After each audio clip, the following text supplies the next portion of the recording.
typing.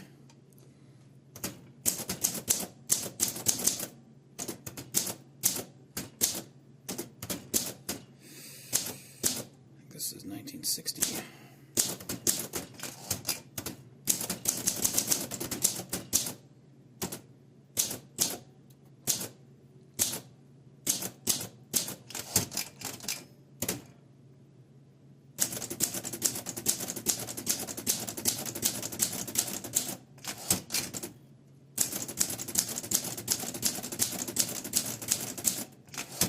Beautiful sound. Really like the sound of this one.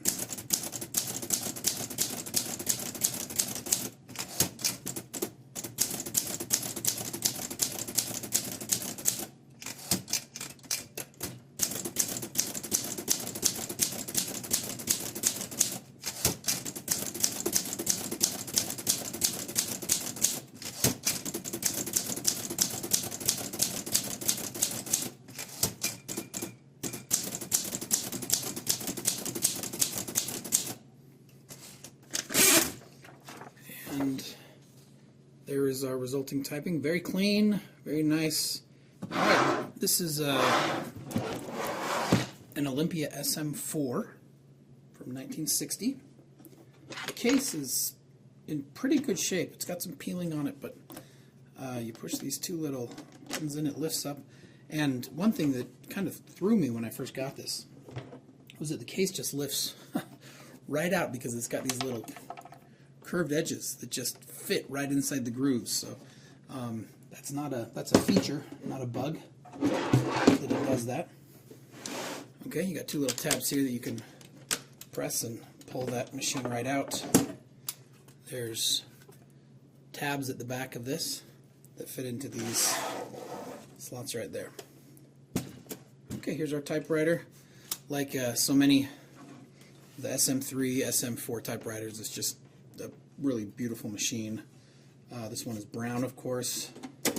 Inside this, let's flip this switch right here so we can release the platen and open this up safely. We've got the metal spools. This has some bluish, purplish ink in it that I put in a while ago, and still works. I don't really want to change the ink because it's a cool looking ink, but I mean, I guess we could. Anyways, the tension. This actually makes a small difference on this typewriter. I sort of leave it in the middle. This does have tabs that set on the space bar, which is a little different from the SM3 because this is an SM4. Little button on the side here pops up the paper guide if you want to use that.